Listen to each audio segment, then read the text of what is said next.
Hi, welcome to my podcast. My name's Barbara Radzavikas and this is Bondi Crafter. I'd just like to have a chat about a particular episode I'm going through at the moment. I've got a flare-up of my arthritis.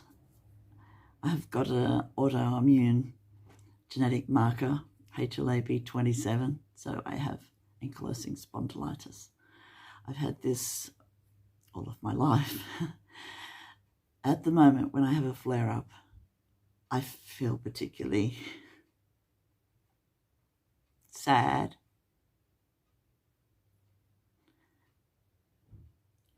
It's sadness that's coloured by the pain, really. I find it hard to sleep at night. Luckily, the episodes only last for a week or so. But as I'm in the middle of a flare-up, I thought I would just say how it affects me. I am 70 this year in September, and I don't think it's getting worse, but it certainly isn't getting better. I have in my left side the cartilage between my ribs, the intercostals, have a mind of their own. And when I have a flare-up, I get a pain that's really a spot pain, and it goes right through to the back of my shoulder there. It's either this side, either my right or my left side, obviously. But yeah, and it affects the whole skeletal system just in one spot, which is very weird, but that's how it works. And my shoulder and my halfway down my arm. I don't know. There isn't really anything that makes it better or worse. I must say, though, that I do have triggers that sets it off. And particularly stress. I'm a Virgo too, and so stress. And it's stress about, things that I shouldn't be stressed about, really. I mean,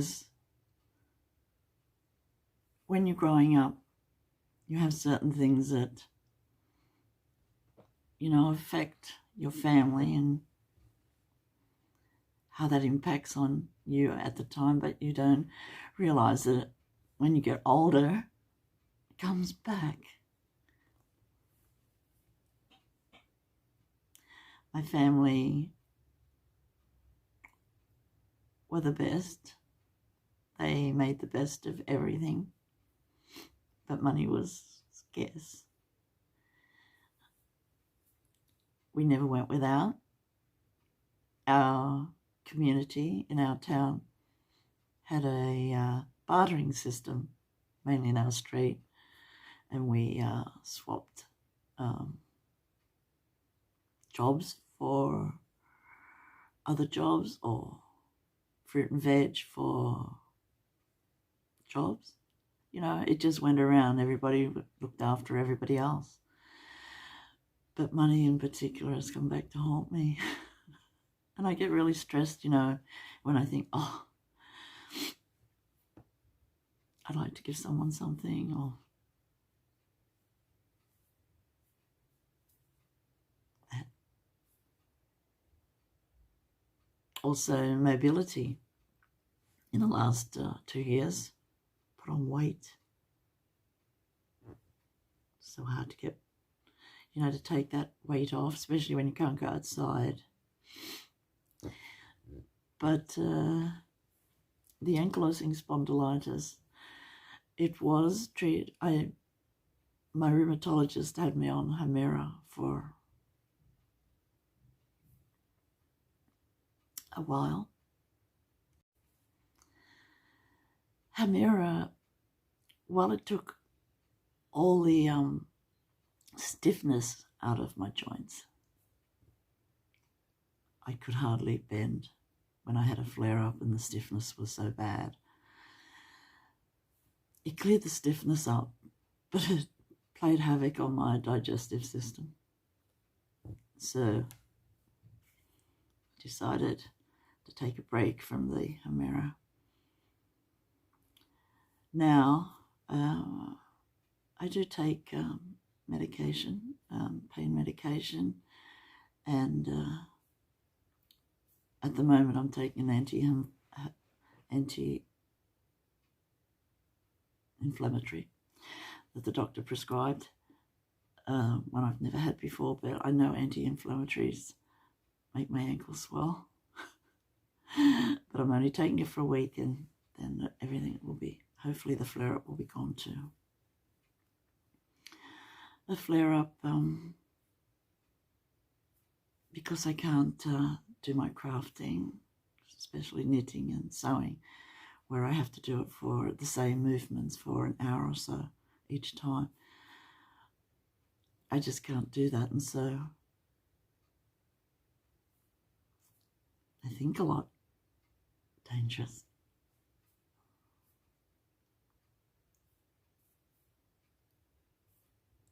So I just thought, you know, for younger people with ankylosing spondylitis,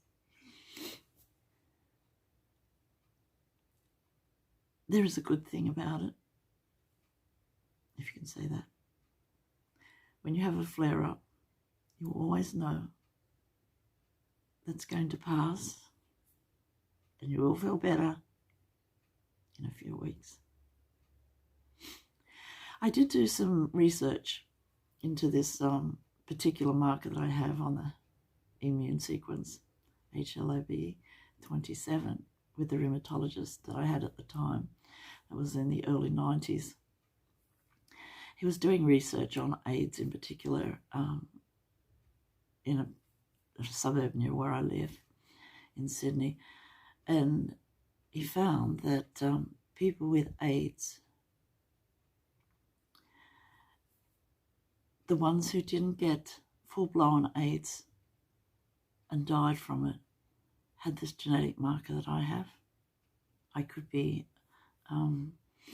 it is a while now since I did the research, but he was telling me that the people who didn't get the full-blown AIDS had this particular genetic marker on their immune system. And the marker joined the genetic sequences in the Middle Ages, from the Silk Road, merchants from Spain all the way to China, in a particular narrow route, were the only ones who had this marker.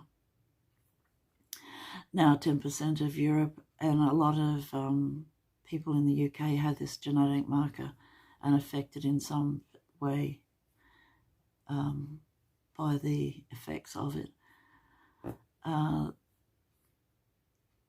In the Middle Ages, the plague was particular in certain years, and you can read your DNA sequences like a map, and you can tell when changes happen, when populations join with another population, when genetics are impacted by diseases or events in history. So the plague is the one that is connected with the HLAB27, and people who got the plague and survived, their immune system,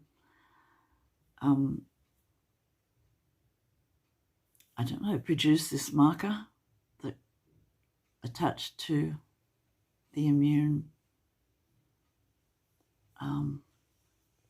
sequence. That's how that happened. I found that particularly interesting. as my ancestors had been on the Silk Road as merchants, I would imagine. So I know everyone has different effects with this. Some it's very debilitating. For me in particular, I have episodes. When I was younger, the episodes were particularly foreign and the specialists were unfamiliar with ankylosing spondylitis. They assumed that women weren't affected by it, only men. Looking back, my grandmother had it and she was given Panadol. I know Panadol works, but you know, it was brushed off when she was, some thought she was it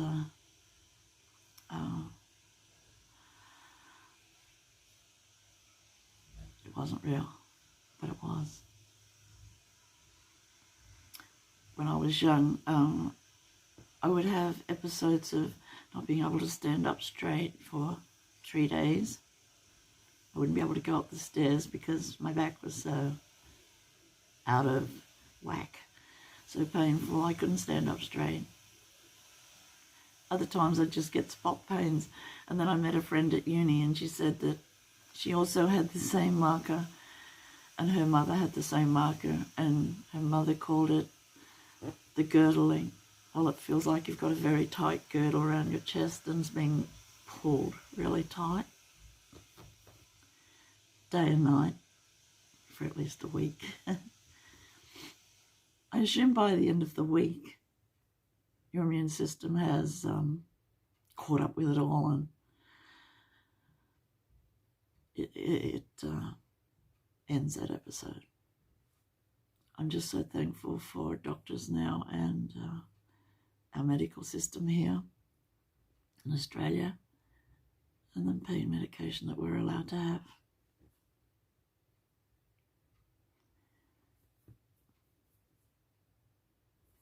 I also thank God for a beautiful life.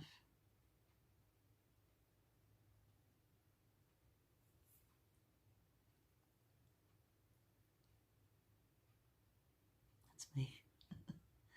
That's me talking about ankylosing spondylitis.